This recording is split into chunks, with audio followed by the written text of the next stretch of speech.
Colonel Ajay युवा astro money group first global astro finance digital channel से आपसे मुखातिब होता हूँ। आज 1 जून सन 2025। दोस्तों, कच्चे तेल पर जो हमने लगातार आपको जो अपडेट दिए वो सही साबित हुए हैं। खबर निकल के आ रही है कि ओपेक में यानी पेट्रोलियम निर्यातक देशों के जो संगठन है और उनकी सहयोगी ने लगातार तीसरे महीने कच्चे तेल के उत्पादन में वृद्धि की घोषणा की है, जिसमें जुलाई 2025 के लिए उत्पादन में 4,11,000 बैरल प्रतिदिन यानी बीपीडी की वृद्धि करने पर सहमति व्यक्त हुई है। जानिए रिपोर्ट विस्तार से। दोस्तों, अजय एस्ट्रो मनी ग्रुप देश दुनिया का पहला कमोडिटी चैनल है जो आपको दलहन, तिलहन, मसाला, अनाज, कपास, सोना, चांदी, कच्चा तेल, स्टील, कोयला जैसी कमोडिटीज़ के ऊपर अपडेट और विश्लेषण आप तक प्रस्तुत करते हैं। दोस्तों, हम वर्तमान ही नहीं भविष्य का भी करते हैं सटीक आकलन। दोस्तों, आज के एपिसोड को शुरू करने से पहले आपसे एक विनम्र अनुरोध। यदि आप हमारे चैनल पर नए हैं, पहली बार आए हैं, अभी तक सब्सक्राइब नहीं किया है, यदि चैनल पसंद आए तो सब्सक्राइब अवश्य कीजिएगा। This is the first global astro finance digital channel जो भारतीय अनुसंधान पद्धति और फंडामेंटल एनालिसिस का संयुक्त प्रयासों से आप तक विश्लेषण और खबरें आपको से प्रसारित करता है। दोस्तों, हमारा साप्ताहिक अखबार हिंदी और अंग्रेजी में छपने वाला कमोडिटी का सबसे अग्रणीय अखबार है, उसके लिए भी आप संपर्क कर सकते हैं। साथ साथ हमारी विशेष अग्रिम रिसर्च रिपोर्ट के लिए भी आप संपर्क कर सकते हैं, जो कि सहयोग राशि अदा करने पर उपलब्ध होगी। नंबर स्क्रीन पर दिए हैं। जानिए रिपोर्ट विस्तार से। दोस्तों, खबर निकल के आ रही है कि ओपेक और उसके सहयोगी देशों ने जुलाई में कच्चे तेल के उत्पादन में 4,11,000 बैरल प्रतिदिन वृद्धि करने का फैसला किया। ये लगातार तीसरा महीना है जो कि कच्चे तेल के उत्पादन में वृद्धि की घोषणा है।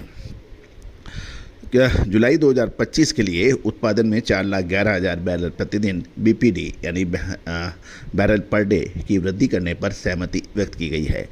गौरतलब है कि ओपेक का कहना है कि ये कदम जो ये मूव है, this is ongoing strategy to recover market share and enforce production compliance among members countries, यानी सदस्य देशों के बीच उत्पादन बढ़ाने और लागू करने की एक रणनीति का हिस्सा माना जा रहा है। गौरतलब है कि सऊदी अरब, रूस, इराक, संयुक्त अरब अमीरात, कुवैत, कजाकिस्तान, अल्जीरिया और ओमान जैसे प्रमुख उत्पादक देशों के नेतृत्व में ओपेक ने दिसंबर 2024 में लागू 2.2 मिलियन बैरल पर डे की स्वैच्छिक यानी वॉलंटरी कटौती को इम्प्लीमेंटेड जो दिसंबर 2024 की थी, उसको धीरे धीरे वापस लिया जा रहा है।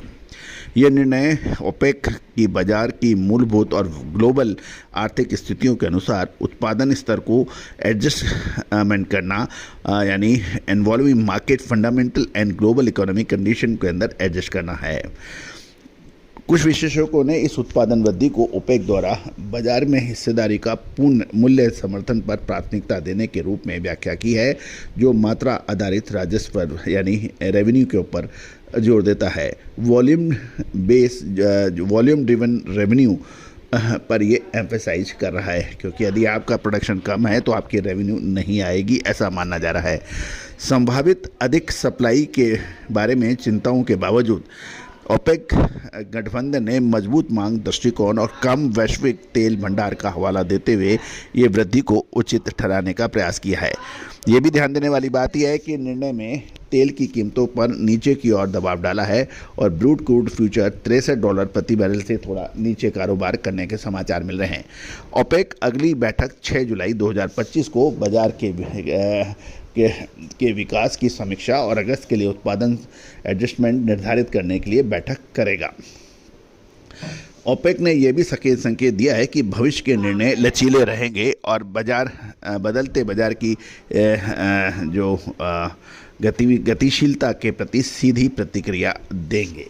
तो दोस्तों, ये तो तय है कि अब कुछ महत्वपूर्ण निर्णय जो ओपेक ले रहे हैं, इससे ग्लोबल इकोनॉमी पर इम्पैक्ट आ सकता है, क्योंकि साल 2024 के दिसंबर में जो 2.2 मिलियन बैरल की जो कटौती थी, उसको अब ये समायोजित होती जा रही है। अगले 2 से 3 महीने कच्चे तेल के लिए महत्वपूर्ण साबित होने वाले हैं। और हमारा अनुमान ये कह रहा है कि कच्चे तेल के अंदर पुनः जो मूवमेंट मजबूती की बन सकती है उसकी संभावना अगस्त सितंबर के आसपास हो सकती है, और उससे पहले कच्चे तेल के अंदर कोई बहुत बड़ी मजबूती की संभावना कम नज़र आ रही है। दोस्तों, इन सभी की जानकारियाँ अपडेट के विश्लेषण के लिए आप संपर्क भी कर सकते हैं। दोस्तों, कहा जाता है कि भारत विश्वगुरु था अपने ज्ञान और विज्ञान की वजह से, लेकिन विदेशी आक्रमणकारियों के लगातार हमले और हमारे ज्ञान विज्ञान को नष्ट करने की जो पुरजोर कोशिश की गई थी, चाहे वो किसी षड्यंत्र के जरिए है या किसी योजना के जरिए है, लेकिन ये तो तय है कि हमारा ज्ञान विज्ञान अब एक पाखंड में बदल गया है और कोई विज्ञान और कोई रिसर्च और अनुसंधान की बातें नहीं कर रहा है। जो हमारे ऋषि मुनि थे, जो साइंटिस्ट थे, वैज्ञानिक थे, उनको पूर्ण रूप से पिछले कुछ 100, 200, 300 सालों में उनके ऊपर एक अलग ही लेबल लग गया है। अब रिसर्च अनुसंधान पे बातें नहीं होती है, पाखंड पे अधिक बातें हो रही है। इसमें ज्योतिष भी शामिल है। हम लगभग सभी सम्मेलनों में, कॉन्फ्रेंसेस में इस बात की पुरजोर वकालत करते हैं कि अनुसंधान पे जोर दिया जाए, दिखावे पे जोर कम दिया जाए और अनुसंधान को सामने लाया जाए, और तभी हमारा देश और हमारा भारतीय अनुसंधान पद्धति आगे बढ़ेगी। पिछले 25 सालों से हम इस विशेष कार्य में लगे हुए हैं और किसी हद तक कामयाब हुए हैं, और आज कमोडिटी के ऊपर देश का सबसे बड़ा चैनल के रूप में ये स्थापित हुआ है। 1,82,00,000 से अधिक व्यू, 11,900 से अधिक शो और 2,90,000 से ज़्यादा सब्सक्राइबर इस बात की स्पष्ट संकेत दे रहे हैं कि आपने कितना प्यार और सम्मान हमारे चैनल को दिया है। All the very best, good luck, happy trading. Sonakshi की रसोई में आज की स्पेशल गेस्ट है मौसमी चैटर्जी जी। ये जी नहीं, मौसमी आंटी। ओके आंटी मौसमी, तो आज आप क्या बनाएंगी? मैं क्यों बनाऊं? मैं तो गेस्ट हूँ, आप बनाओ, हम खाएंगे। एक्टिंग में तो हिट हो, अब खाना बनाओ सुपर हिट। ठाट से बनाऊंगी खाना, है ना द बेस्ट एवरीडे मसाला। आओ बनाते हैं मसालेदार छोले। छोले हर रोज की करी में एवरीडे मसाले, शाही बिरयानी में स्वाद का जायका। पटल पोस्तो और सर्षे इलिश भापा।